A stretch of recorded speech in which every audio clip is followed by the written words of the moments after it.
I'll say a few words. Welcome everyone to the Zoom meeting of the Gene Winter Northeast chapter of the Mass Archaeological Society. Jeez. I'm Vic Mastone, I'm the chair. Lindsay, who's running the Zoom portion, is the co-chair of the organization, and we have several other officers on. I've got a couple of just quick announcements. We are going to have another Zoom evening meeting on November 17th. That'll be Robert Goodby. He's going to talk about the Tennant Swamp site in Keene, New Hampshire. That's a paleo site.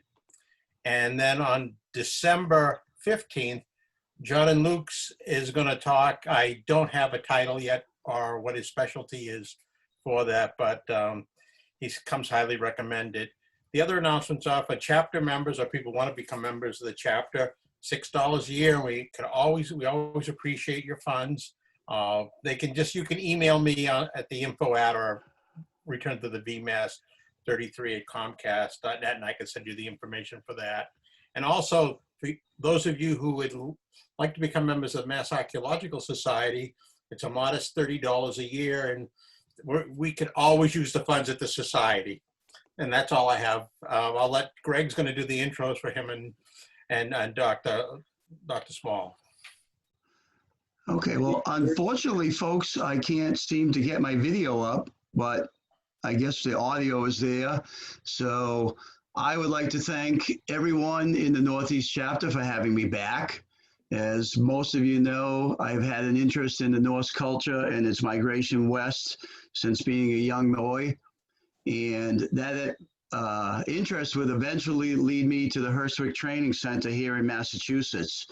And after taking an introductory combat training class, it was obvious how serious the group is in researching in depth various subjects. And we could talk about that for the rest of the evening, everything that the group has done. But tonight we'll be focusing on an experimental archaeological project in which iron was produced in Viking-age Iceland. And tonight we're very lucky to have with us the organizer of Hurstwic, Dr. William Short. And I'd like to turn it over to Bill, and I'm going to try to join us here at some point. Okay. My thanks to Greg and to the folks of the Northeast chapter of the Massachusetts Archaeological Society for hosting us tonight. And what I want to do tonight is sort of share our adventure about iron making in the Viking Age, and particularly iron making in Viking-age Iceland. It was a fascinating research program using experimental archaeology to unlock these forgotten secrets about the process. But what I'd like to do is start by giving a little bit of an introduction to who it is we are. And to do that, I'm going to attempt to share my screen with you and go to a PowerPoint presentation. All right, I think we've got it.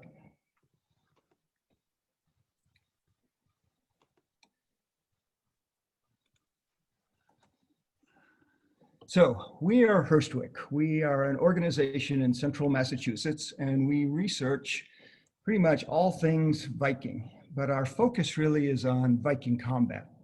And the iron research was really a side trip, just a small little investigation into something that interested us. Our real focus is on the weapons. Here we are looking at some historical artifacts and also in the use of weapons. And we do crazy research. For instance, we were curious. The literary sources say that people, when they were wearing chainmail and jumped overboard, would drown. And we were wondering if people could swim in chainmail. So we tried it. And the answer is most people did sink to the bottom, but a few people actually were able to swim. So we tried all kinds of crazy things. We do a lot of research, but most of the focus is on the weapons and use of weapons. But accidentally, we got interested in iron making. And that's tonight's topic. I'll start with a general introductory background on iron making in ancient times. I'll talk about what was known and then what it is we had to figure out and our results. And the plan is, I believe, correct me if I'm wrong, someone, but I believe the plan is at the end to have question and answers probably submitted through the chat form. That is correct, yes. At the end, people can do the chat and I'll relay them to you. Thank you, Lindsay. Yep. So save up your questions and we'll take them all at the end. So a start. Now, iron making had been known for centuries before the Viking Age, but as we will see, making iron was difficult, time-consuming. And so iron in the Viking Age wasn't exactly rare, but on the other hand, it was used sparingly. And I need to take a little bit of a detour here. I use the word Viking, as many people do, very, very, how shall I say, liberally. And I use it to mean any of the people in Northern Europe, particularly Scandinavia, during this early medieval period, roughly 1,000 years ago. And that's what I mean by the term Viking. So to these Viking people, iron was essential for their tools and for a lot of the things they used in their everyday life, but they used it sparingly. So as an example, a shovel for the farm would be mostly wood and just a thin cutting edge of iron at the tip. And cookware was just thin iron sheets riveted together. Iron was essential for their ships, for their trade, for their exploration, for their settlement, and of course, for their raiding. And ships were wooden ships, but they were held together by many, many, many iron rivets, many, many hundreds of pounds of rivets to form a ship. And iron was essential for their weapons, which were a central part of their culture. A fascinating topic and something we will not be going into at all tonight. And iron was part of their magic rituals.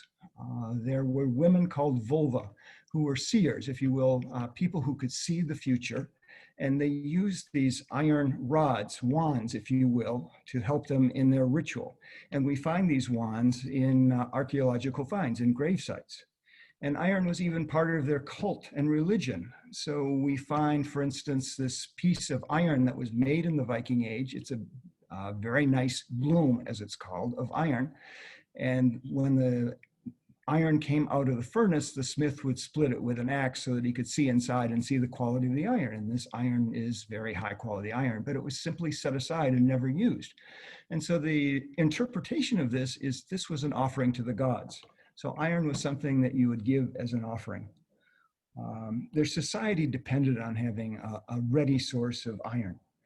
And in their homelands, in Norway, Sweden, and Denmark, they had readily available iron. Iron was available, all the material they needed, and the process was understood, and they could make iron there. Now, as they moved out, and that was a key part of the Viking time, was these people moved out of Scandinavia, and they traveled to virtually every land and sea that you see on this map. They went westward to Iceland, where they settled. And it appears that when they arrived in Iceland, they could not make iron. The process that they used in their homelands didn't work there until they figured it out. And that really was the focus of our research. But we'll come back to that in a minute. They settled in Greenland, and in Greenland, there's no iron available, so they were unable to make any iron there. They traveled to North America for exploration and a settlement attempt to what they called Vinland. And signs of their iron making in North America are probably the strongest piece of evidence that they actually visited here in North America. At Lonsa Meadows, at the north tip of Newfoundland, excavations show that they built several longhouses, and this is a reproduction of one of their longhouses. And they also smelted iron. There's the remains of a furnace hut and evidence of smelting activities. And what they appeared they were doing was they were making iron from the iron ore and the other materials available there, and making ship rivets for it to repair their ships. On the left, a historical rivet found on the site, and on the right are modern replicas showing what the ship rivets would have looked like coming out of the smithy. Now, the native peoples had no knowledge of working iron in this fashion, so that is just very clear evidence that it was the Vikings who were visiting. So now that we've seen this and seen the importance of iron to the Viking Age people, I'd like to talk a little bit about how iron was made in Viking Age Scandinavia, and then we'll come back to what was different about Iceland. So how was iron made? A word of caution first. Much of what we know about the process is speculative. They didn't record the details of the process. And if we look at the archaeological remains of their iron-making sites, there is much that is left secret. There's much that is not divulged. Many groups have used experimental archaeology to try to understand the smelting process in other parts of the world and in Scandinavia, but how it was done in Iceland was different and unknown. And Hurstwic wanted to understand that process. And so we gathered a group of people and started looking at it. But before we could understand Icelandic iron making, we had to understand and master Scandinavian iron making. So let's look at what's known. Now, iron is pretty much everywhere in our planet, but the iron that we find at the surface or near the surface is in the form of iron ore, and it is nearly useless. And that's because iron joins with oxygen to form oxides of iron. If you will, it's rust. So like rust, it crumbles and has no strength. You can't use it for anything. So in order to make iron, we have to take this iron ore that has oxygen combined with it and rip the oxygen off to create pure elemental iron. So the process is going from the ore on the left to the pure elemental iron on the right. And that process is called smelting. And it's not easy. It requires high temperatures and it requires a special kind of atmosphere. So what we need to do smelting, we need a furnace to contain the process. We need a fuel for the heat, which is charcoal. We need an air supply, a flow of air into the furnace to get the temperature to a high enough temperature and also create the kind of atmosphere we need. And that is usually done with a bellows. And we need iron ore. So how does it all work? Here's a schematic of the furnace. The furnaces typically in the Scandinavian lands were made out of clay, 2 to 3 feet high, roughly a foot or so in diameter. At the bottom is air blast blown in from the bellows, and at the top we drop in the charcoal and the ore. Now what happens is the air blown in creates intense temperatures down at the bottom, 2,500 degrees F. And several things are created as a result of all this that are essential to the smelting process. First of all, slag is created. Slag is a glassy material that is created from the silica in the walls of the furnace, from the clay and the sand in the walls of the furnace. And it drops to the bottom of the furnace. And the bottom of the furnace is cool enough such that the glass solidifies and creates a bowl. And the bowl fills up with liquid glass. And so this glass bowl, the slag bowl, is where we collect our iron. It drops into this bowl and into the liquid glass. The other thing we create with this furnace and with this air blast is we create carbon monoxide. Now, an efficient fire creates carbon dioxide, and carbon monoxide is unstable. It desperately wants one more atom of oxygen to turn itself into carbon dioxide. And it's going to get that oxygen by ripping it off the ore, off the oxides of iron, and leaving us just with the elemental iron. So that's what the process is about. And different things happen at different parts of the furnace. We drop in the charcoal, we drop in the ore from the top, and at the very top, the temperatures are lower. And so what we're doing is driving away the volatile materials. A little bit lower, we're driving away the carbon dioxide.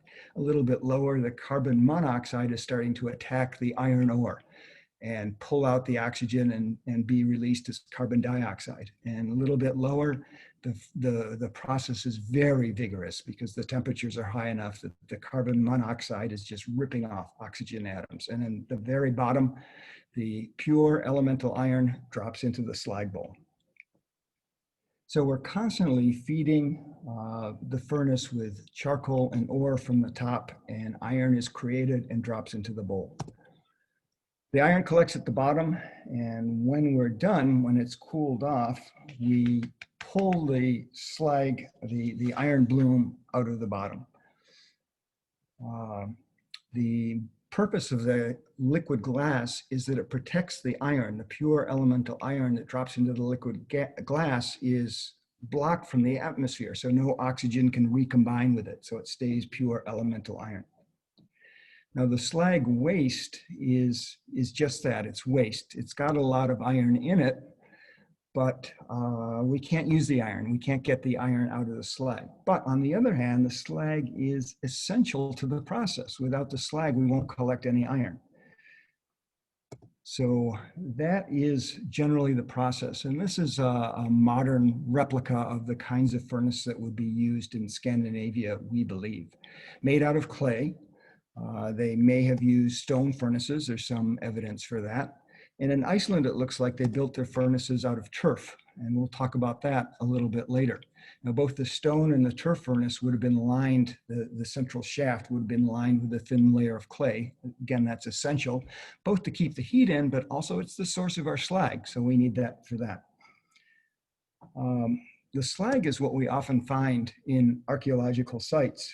It's the waste product that accumulates in the furnace.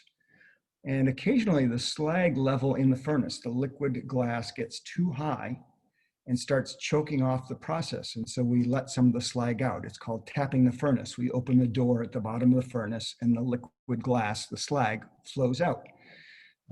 Sometimes it's very liquid like water. Sometimes it's a little more viscous like lava. But these finds of these slag, this repeated flowing of the liquid that then solidifies, we find these at excavations of iron making sites.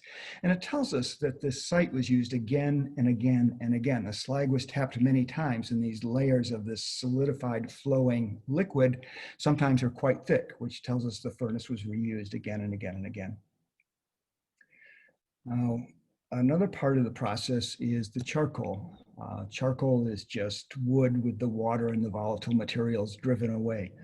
And for our smelt, the charcoal needs to be of uniform size. So we break it up so all the pieces are about the same size. Now we use a lot of charcoal in our smelt. When we make 10 pounds of iron, we use about 150 pounds of charcoal. So we are doing a lot of burning for this. The other thing we need is ore. Now, most Viking-age iron ore was bog iron, so iron ore that was gathered from bogs. In areas that have a lot of iron, groundwater and streams carry dissolved iron from the mountains. And you can see in this stream in Iceland how all the rocks are red from all the dissolved iron that's flowing by it. You know, in the bogs, the water slows down. And the acidic nature of the bog causes some of the iron to precipitate out. It drops out of the water because of the acid. But in addition, there's bacteria in the bogs who, as part of their normal life processes, actually collect iron. They concentrate iron. And you can see that activity as an oily sheen on the surface of the water in the bogs. And that's a sure sign that the bacteria are there collecting iron for you. And so the iron can be found in the bogs as these nodules of various sizes, typically fairly small, but some can be quite large. The iron continues to concentrate. It's a continual process. So if you have harvested the iron from a bog, you can go back in a generation and get more iron from the same bog. Now, in other parts of the world, and particularly in Iceland, there's so much iron in the earth that the earth is red. You can just pick this stuff up and use it as ore. You can simply gather it, and it is excellent ore. So those are the raw materials that are part of the smelting process. How does it all go together? And here's a quick explanation of what we do in our modern smelts. And again, we're following Scandinavian processes. We're also using a few shortcuts, and I'll talk about those as I go through the process, just so you get a feel for what's involved with all of this. We start by mixing up the clay that's needed for the furnace, and we turn it into bricks. And the bricks are stacked up to form the furnace. And once the furnace is to the desired shape and size, we light a small fire inside the furnace to dry it out, a very gentle fire. This pipe down here is the air pipe. That's where we'll be blowing air into the furnace, and it goes into the furnace at a very specific height, at a very specific angle, and a very specific location. We connect the air supply, and here's one of our modern shortcuts. We use an electric fan to blow the air into the furnace. In the Viking Age, they would have used a bellows. We have done smelts with bellows. It's really exhausting work because these smelts go on for hour after hour after hour. And there's really no difference between using bellows and using an electric fan. So for most of our smelts, we use the fan. We just cheated. So eventually we start adding charcoal, and here is a critical part of the smelt. We're trying to get the burn rate correct. So many kilos of charcoal are burned in so many minutes. And if the rate is too high, it will just sort of blow out the iron, and we will just burn it away. If the rate is too low, we are putting too much carbon into the iron, and we will get useless cast iron. So the rate is critical. And once we get the burning rate correct, we start adding ore. And then for hour after hour after hour, it's just constantly pouring in first ore, then charcoal, back and forth and back and forth. And we monitor the process. And here's another modern shortcut that we use. We have a sight glass down the tuyere, down our air pipe, so that we can look inside. We want to see if everything is working okay, if there's something blocking the air, if there's too much slag building up or that sort of thing. And it allows us just to see what's going on. So for instance, here we can see the pieces of iron that are dropping down into the slag bowl as the process goes on. And Viking smiths would have just used their ears. They would have just listened for changes in the noise of the air from the bellows to find out what was going on. And if there's too much slag, we tap it. We open the door and let the slag out. Now, when the ore is all gone, we let the fire burn down. And then we try to break off the slag bowl from the side of the furnace. We want to be able to use our furnace multiple times, so we try to be fairly gentle with this. We're going to break off the bowl so it drops to the bottom, and then we open up the door and we pull out the slag.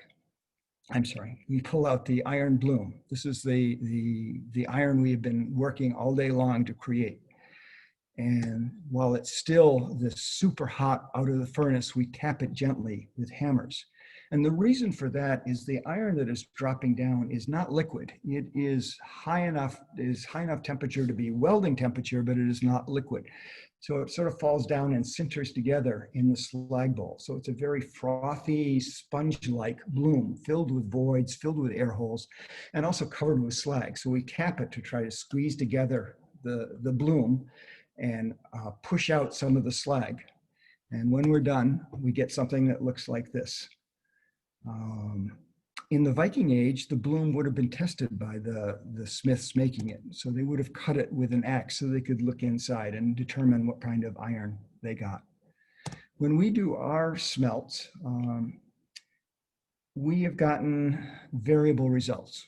And I suspected in the Viking age, the results were like that it was variable. It's a natural product.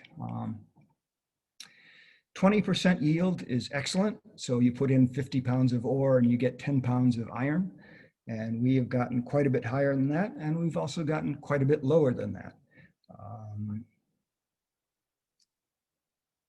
One of our smelts created just beautiful, beautiful iron, a very steely iron. This was good enough to make weapons or the edges of sharp tools or so on.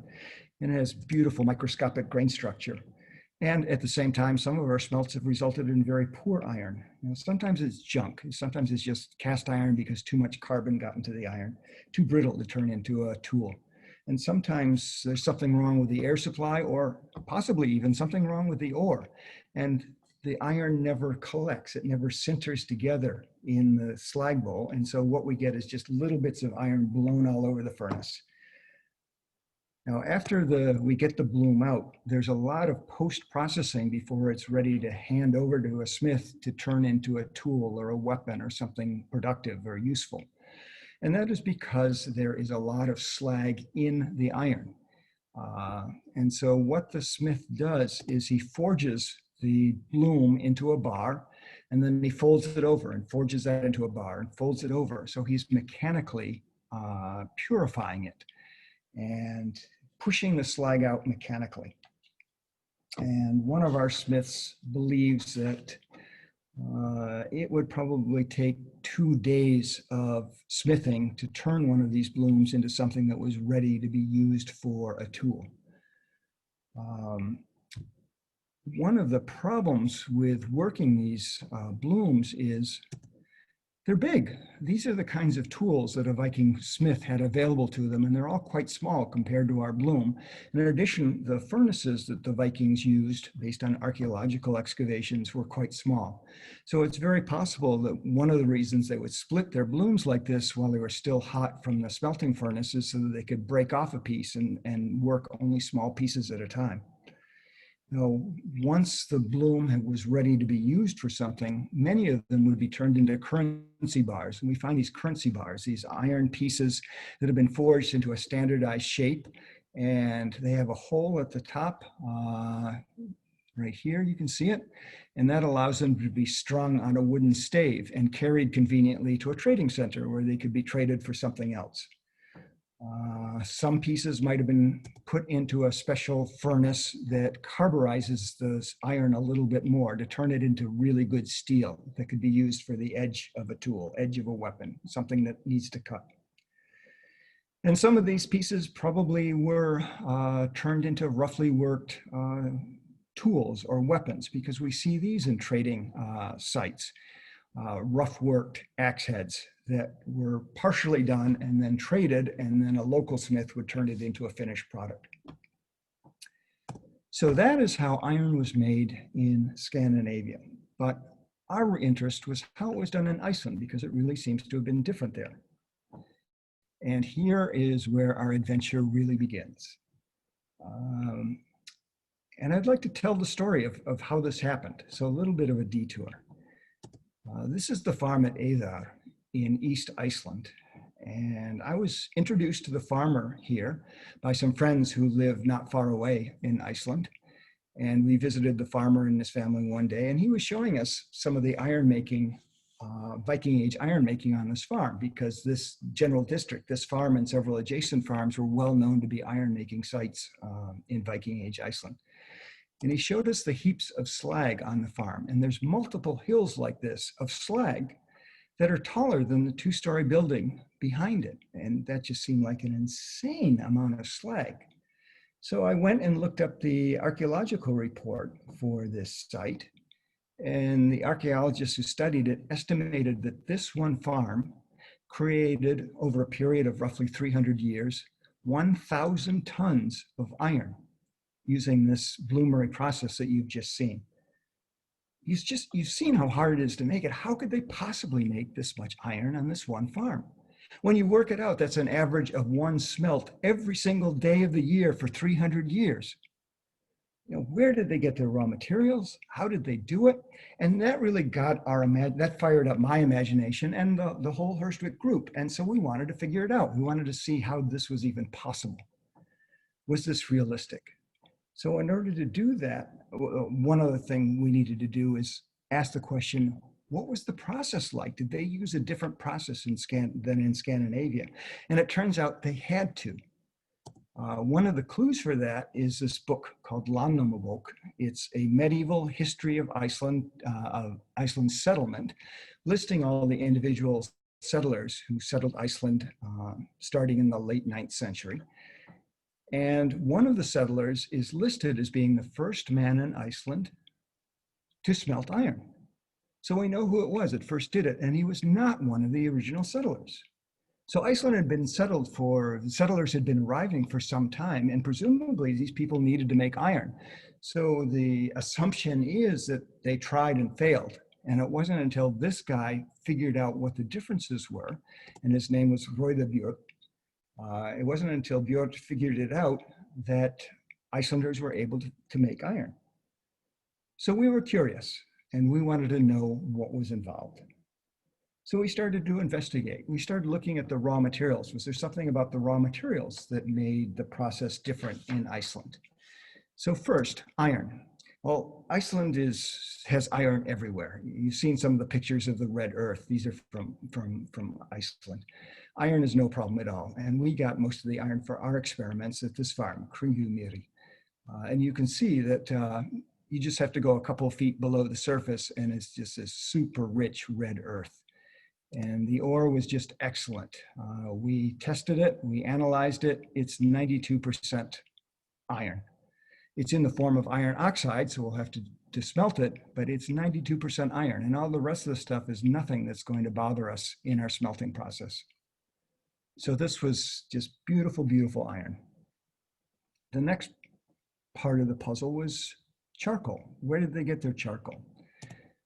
Many people think of Iceland as having no trees, but that's not the case. The original settlers, according to the history book, the medieval history book, say they found Iceland to be forested from mountain to shore. And some parts of Iceland still are that way. So wood simply was not a problem in the Viking Age. Clay. Clay is readily available in Iceland. Many people think that is not the case. It is the case. There's clay everywhere. And one of the clues that tell us that is place names. So for instance, this is one of the farms next to Eðar that also made a lot of iron. And this pond that's in the picture is called Leirtjörn, clay pond. And Iceland has clay rivers and clay fjords and clay mountains and clay hills. There's clay everywhere. The clay pit where we got most of our clay is here. The woman standing on it, Hatla, is an expert in Icelandic clay, and her farm actually has a huge deposit of clay, very, very high quality clay. But the clay has a problem. The clay is in the form of bentonite, which is not a useful form of clay for smelting. And the issue is that Iceland is a young land. It's a young volcanic land, and the minerals that are available in Iceland are different than the kinds of minerals that we are accustomed to, for instance, here in North America or in Scandinavia. And the clay that is there is very different. The problem with the clay is that it melts at the temperatures we need for smelting. We were told that, we tested it, we asked some people who do pottery to test it in their pottery kilns. And they use temperatures according to cones. So cone 9, we figured would be the minimum we could tolerate. It had to stay solid at cone 9. So we put some in the pottery kiln, brought it up to that temperature, and you can see that it just turned into a puddle in the crucible. So the clay melts at the temperatures we need for smelting. That's a big problem. Another big problem is the sand. Iceland has plenty of sand on the shore, along rivers, everywhere. The glaciers grind everything up into sand. It's lovely sand, but it's not quartz sand that we're used to. Quartz sand is silica sand. We need silica. The sand in Iceland has no silica. So we had to figure out how to do that. So we have two big problems to address. The clay melts and we don't have silica sand. So now we started trying to figure out how this was possible. What could we do?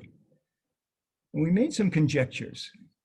The first conjecture is Iceland clearly made intense, huge amounts of iron in the Viking Age. They are not likely to have imported the raw materials they needed. So first conjecture was they got what they needed from Iceland. Second conjecture was they didn't carry these huge amounts of materials overland, which is difficult in Iceland.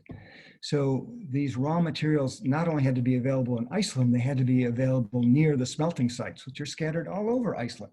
So this had to be material that was readily available all throughout Iceland. So this was our conjecture. We needed to find Icelandic materials readily available that we could use for smelting. To do this, we gathered an international team of experts. We had archaeologists who have been excavating iron-making sites in Iceland. We had high-temperature materials experts. We had geologists. We had wood and charcoal experts. We had modern smelting experts. We had people from museums, from academia, and independent scholars. We even discussed the project with the president of Iceland.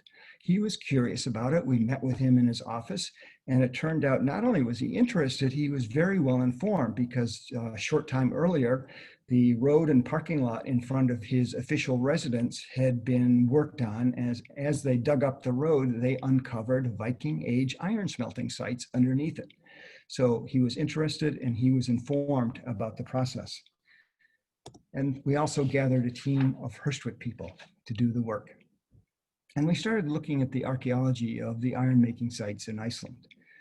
And we see when we look at these sites, and this is a site excavated, I think it was about 10 years ago at Skogar. We see the remains of the furnaces. 21 and 22 are the furnaces, and they don't really tell us a lot. The best source of information is the debris pit, 9632. And in the debris pit, we see slag, and we see the remnants of the furnaces, and we see pieces of the furnace walls, and we see scraps of unused ore and unused charcoal and unused building materials. And it's the debris pit that really gives us the information we crave. And the evidence in these Icelandic sites is that they used turf furnaces made out of turf as the structural element with a thin clay liner to contain the heat and to provide the slag. Turf is readily available in Iceland. Turf is used for all kinds of structural purposes in Iceland. Now, the biggest problem is the clay. We needed to get the clay to work at higher temperatures. So what we needed was a refractory material, something we could add to the clay that would bring its melting temperature up. What we were looking for is something alumina or something silica. And we looked at various organic materials. That was the place we looked first. So ashes made of vegetable material, ash made from animal material. And this fellow gave us the clue we needed.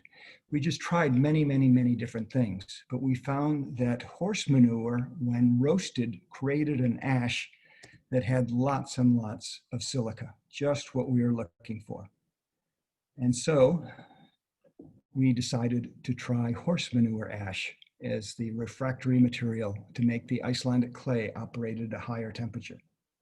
Now, there's nothing in the archaeology that confirms that this was the material that was used, but at the same time, there is nothing that contraindicates it. Nothing in our analyses of the materials from these Icelandic Viking-age iron-making sites compared to the material we created today and the smelting remains that we created today. Nothing contradicted one another. Again, nothing proves that this is what they used, but they probably used something like this to get the clay up to a higher temperature. We calculated that if we mixed in about 10% horse manure ash with the clay would survive to the temperatures we needed. It was a speculative proposal, and we were eager to try it. And so that's what we did. We had a public festival where we invited the public not only to see what we were doing, but to participate in the process. And the festival was held last fall at Eriksson. Eriksson is a Viking age house, and it was the house of Eric the Red, who settled Greenland. And it was in this house that his son, Leif Eriksson, was probably born. And Leif was the fellow who explored North America. Now, this reproduction was built. The actual ruins of the house are about 100 yards away, a little bit farther up the hill and to the right in this picture. And this house is a perfect example of experimental archaeology. The ruins were excavated in the late 1990s, and people wanted to build a replica of the house, but there were a lot of details that were unknown. And so experimental archaeology was used to figure out the details of how this house was built. And it just seemed like the perfect place for us to be doing our experimental archaeology on iron making. So we made several furnaces. One was the control furnace, and the rest were Icelandic furnaces using all Icelandic materials. And over a period of 3 days, we ran a bunch of tests. Now, the tests were not without problems. We calculated that it was 10% horse manure that we needed. It was not. We needed a lot more horse manure for it to work. And so we were roasting a mountain of horse manure to create our furnaces. We have some ideas of what went wrong, but we have not tested them to prove that yet. But we still think we're on the right track with this source of silica for the clay. We ran our furnaces and we made excellent iron. This is the bloom we made on the first day. And the ultimate test of any iron making, this bloomery process, is to forge it into iron. So we gave it to the smiths, and they forged half of the bloom into an iron bar. So this is half of the bloom unworked, and this is the other half that has been turned into an iron bar. And that's proof positive that we have made iron. Not only that, an investigation of the iron showed that it was excellent iron. This was the kind of iron you could put to one side and use for very special purposes, like the cutting edge of a tool or a weapon. The analyses of the iron in the bar showed that it was 100% iron. Any impurities in the elemental iron that came out of the bloom were beyond the capabilities of the SEM EDS test to detect. And this was probably the first iron that is being made in Iceland out of Icelandic materials and Icelandic furnaces in probably 700 years. So that is a summary of what it is we did and what it is we learned. And the work is already having an impact. One of the archaeologists on our team is excavating an iron making site in Iceland. And she's now looking at the site with new eyes and with new perspective because of the work that we did in this project. And this is an aerial photo of her excavation from this just past summer. Here is the longhouse. You can see the post holes that define the longhouse. Here was a pit house that was just excavated this summer. There's more pit houses around that have not yet been excavated. You can see that back here is a forest. This is probably a modern forest, but back here, probably in the Viking Age, there were extensive forests going up into the mountains behind here. Over here is a bog, and that was probably the source of the iron ore. We used some iron ore from this bog for our smelting experiments at the festival. And the first publication of this work will probably be done by Margaret, our archaeologist. She is using this research as the basis for her thesis, and so that will be the first publication, and we're certain that there's likely to be more publications once Margaret has published. So we think our work has opened up doors for more research. It blew away some preconceived ideas. If you ask Icelanders, they will say almost universally that the iron that was made in Iceland was terrible, was very poor quality. Somehow somebody must have written that or said that or heard that. And it is the standard belief that everyone holds. And what we showed is that is not the case. Using Icelandic furnaces and Icelandic materials, they could have made excellent quality iron. And it seems quite believable that a farm at Eiðar could have made 1,000 tons of iron over the 300 years. It's a speculative, but a possible approach for Icelanders to have done this using these kinds of organic ashes, using local materials and creating this iron. We really look forward to doing more research in the field. And so with that, I will stop the share here and return to the group and open it up for questions. Okay, so if you guys want to send in your questions via the chat function at the bottom, please do. We already have one question that came in from Leo. How does weather affect smelting? Can it be done all year, or is it likely to have been seasonal? Okay, so the first answer, Leo, is my understanding is the weather doesn't really matter a lot. If it rains, you get wet. If it snows, you get cold, but I don't think it much matters. But it's clear that the smelting sites in Iceland were under shelter. They were covered. And so it's very likely that this was something that could happen regardless of the weather. I'm trying to dig in my mind. There's an explanation of a description of smelting in one of the sagas. And I think if I remember right, it says that it was mostly done in winter, but I could be completely wrong. So I'll hold back on that. But I am sure that it was a seasonal sort of thing, simply because other times of the year were too busy. So for instance, during haymaking time, no one was going to be making iron. They were all too busy bringing in the hay and so on.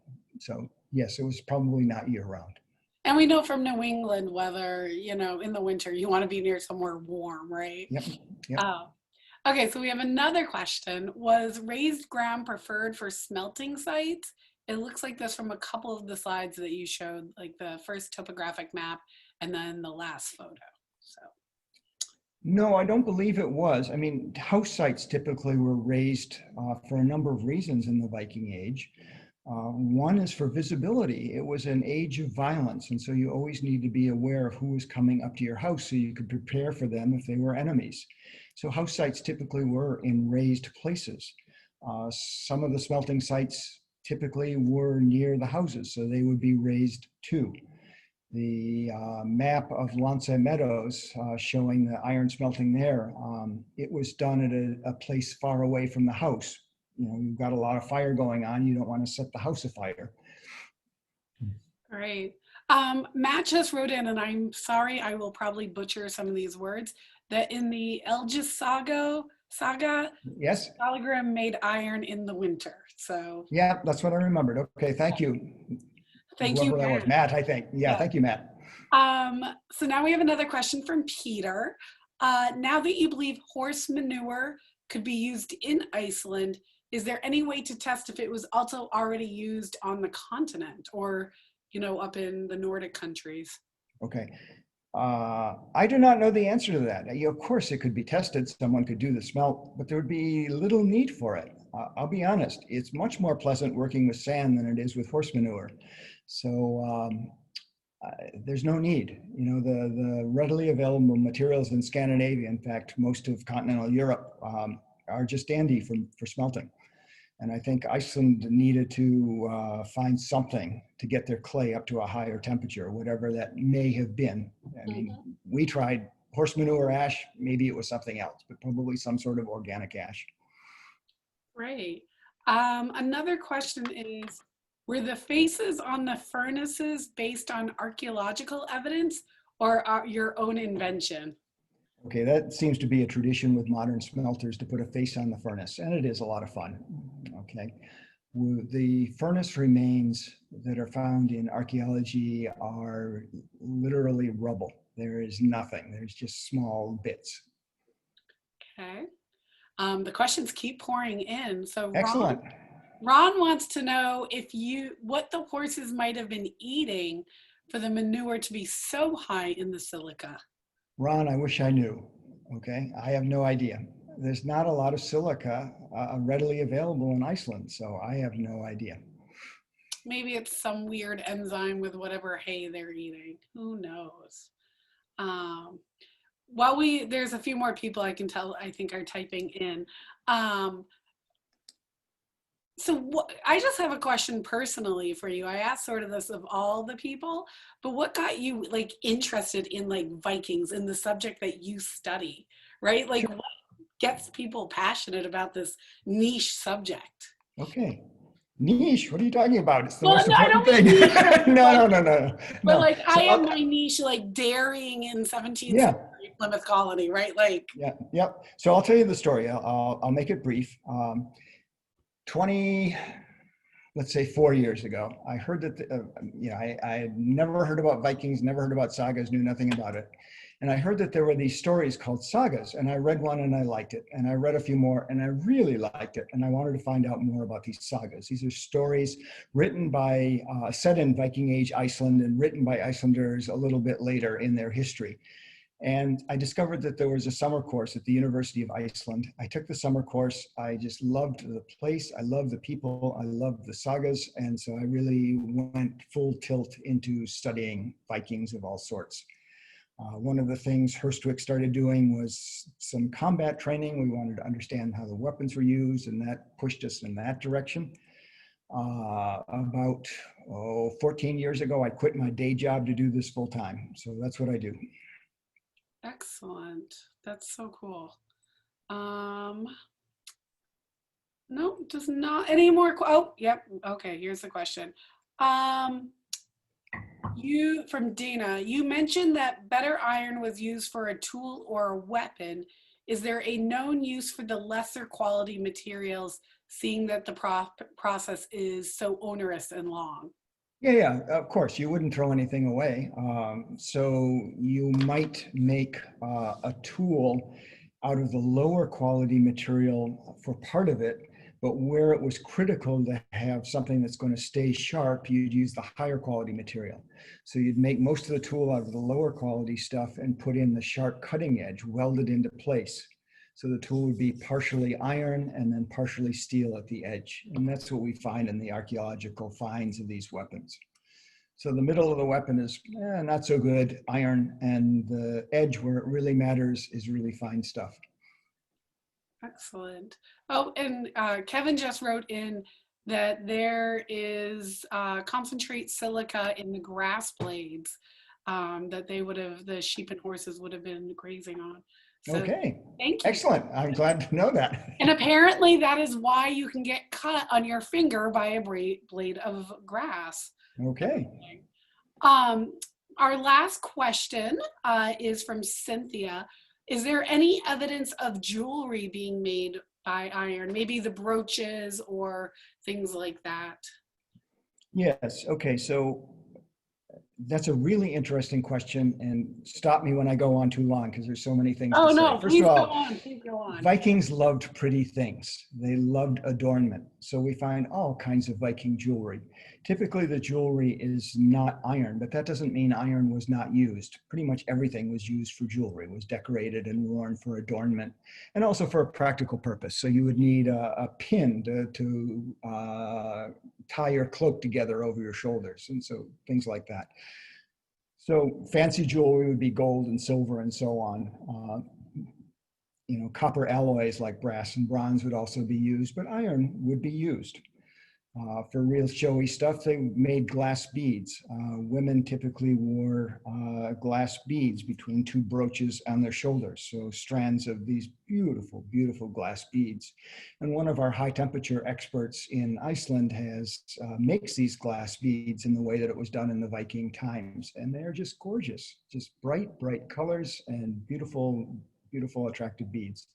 So yes, iron could be used for jewelry, but if it was iron, it was probably more for a practical point of view than for the prettiness, but you needed to hold your cloak on your shoulders, so you use whatever you had. Great. Well, thank you. That's what we had for this evening. We are so thankful, Dr. Short, that you were able to join us and give us such a thrilling presentation. To our viewers, again, please join us next month for Dr. Goodby talking about the archaeology of New Hampshire. Am I correct, Vic? Did I just mess that one up? Shake your head. And swamp site. Thank you, thank you. And also you can join us tomorrow for the Digging In series, which is going to have Dave Robinson, who took over for Vic as the state underwater archaeologist, who will be discussing the Ada K. Damon, which is a shipwreck here in Ipswich that was sort of re-destroyed during Hurricane Teddy a few weeks ago. So thank you, everyone. And if you want to do that, sign up at info@archaeology.com. So with that, is that it, Vic? Do you have anything to add? Thank you. My thanks to the Massachusetts Archaeological Society Northeast chapter, and many thanks to the audience. I hope you enjoyed it. We did. Thank you so much. You're very welcome. Good night, everyone. Bye.